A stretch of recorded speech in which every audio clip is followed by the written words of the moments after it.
こんにちは、ふーです。今年の夏も長期休暇を取って車中泊の旅を計画しています。去年は1ヶ月の九州旅をしました。絶景、秘境、集落、私の大好きな景色を楽しみながら素晴らしい旅の思い出ができましたよ。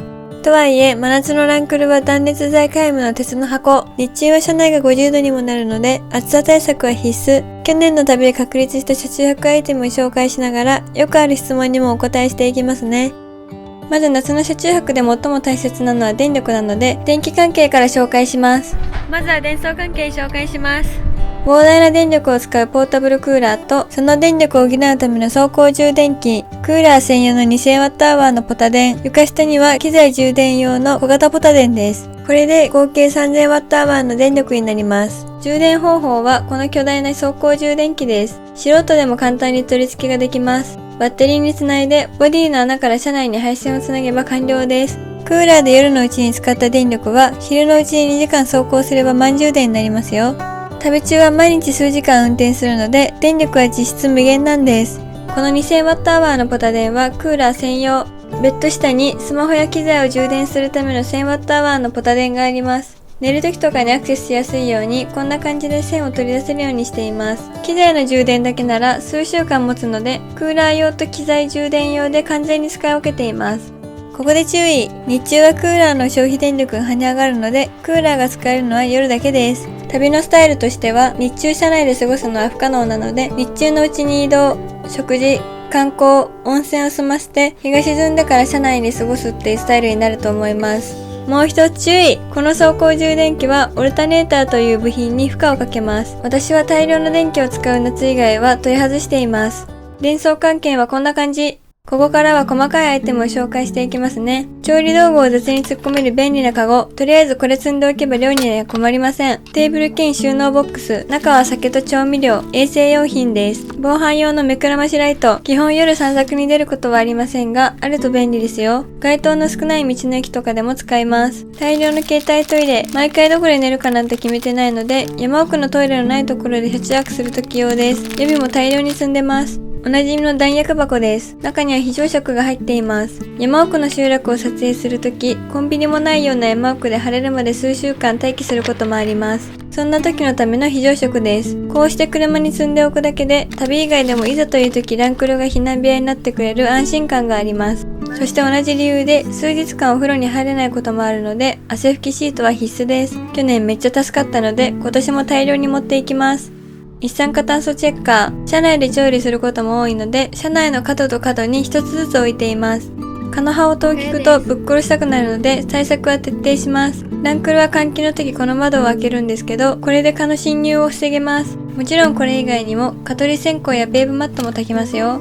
疲れは運転にも影響しますからね。貴重な睡眠時間は死します。サーキュレーターです。これはクーラーと組み合わせると効果が増大。少ない電力で効率的に車内を冷やせます。車中泊必須アイテムの LED ランタンは今年も同じ、初期の頃から愛用している充電式です。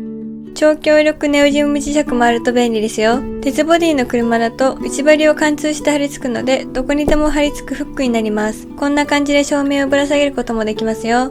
とても強力なので、取り扱いには十分気をつけてくださいね。旅の撮影データは数テラバイトと膨大です。旅の途中でデータ整理や編集ができるようにパソコンも持っていきます。一応寝袋もあります。夏でも標高高いと夜は冷え込むので重宝しますよ。この寝袋は3年使ってもうボロボロですが、ガムテープで補修して何とか使えています。バッテリースターター。セキュリティの関係でたまにバッテリーが上がります。私はJAF会員ですが、電波の届かない山奥でバッテリー上がったら命に関わるので必ず積んでいます。ヘルメット。旅先の初めて訪れる地でバイクに乗るのは最高に気持ちがいいです。北海道旅ではハンターカブ、九州ではくまモンスクーターに乗って広大な自然を駆け巡りましたよ。なんか体とヘルメットのバランスおかしくないですか？巨大スライムです。このスライムは絶妙な形と柔らかさで枕にもクッションにもなる頼れる相棒です。去年の九州旅では大活躍でしたよ。あると何かと便利なタイラップ。キャンプアイテムを持っていきます。防犯の関係上、キャンプ場でも基本は車中泊なので、カーサイドシェルターを持っていきます。自然豊かな場所に行くと、市が運営する無料のオートキャンプ場が結構あるんですよ。北海道釧路にある祈祷師野営場とか、このクオリティで無料なんです。秘境のキャンプ場、楽しみです。防犯兼熊対策の熊スプレー、幸いまだ使う機会はありませんでした。長距離旅で最も大事なのは睡眠。一日動き回って疲れた体を癒すのに、カチコチの布団じゃ体もぶっ壊れます。いつも紹介している極眠というメーカーのマットです。程よい柔らかさで快適に眠れますよ。それにニトリの N クールを組み合わせれば涼しく快適に眠れます。場所によってはクーラー使わずに N クールとサーキュレーターの組み合わせだけで寝れます。ざっと紹介したアイテムと着替えや撮影機材を詰め込むとこの荷物。これをベッド下に収納すればこんな感じになります。ここにさらにポータブルクーラーを置きますが、大人一人大の字になって寝れるスペースは確保できましたよ。床下はこんな感じです。まだスペースに余裕はあるので、非常食を買い足しておこうと思います。それでも買い物袋やお土産なんかも詰めるので、収納で困ることはなさそうです。次は撮影機材です。今回の旅は必要最小限にとどめますよ。カメラは5年前に中古で買ったソニーの α6600。フーチャンネル1本目の動画からずっと愛用しているカメラです。愛着が湧きすぎてカメラの更新ができません。落としたりぶつけたりしていますが、壊れる気配もありませんよ。そしておなじみのドローンです。DJI の Air 2S というモデルを中古で買いました。今年の旅でも活躍してくれると思いますよ。アクションカメラは DJI のアクション5です。いろんなアタッチメントにワンタッチで取り付けられるので、使い勝手がとてもいいです。例えばこんな感じの車のサイドから撮影しているシーン。マグネットで車体の側面に取り付ければ簡単に撮れます。車載カメラはこんな感じ。Vlog も撮れるので、旅の思い出動画を作るなら最適のカメラです。今年の車中泊装備はこんな感じです。旅先はまだ未定ですが、今年の夏は北海道か九州、まだ行ってない日本海沿いや離島サバイバルなど妄想を膨らませています。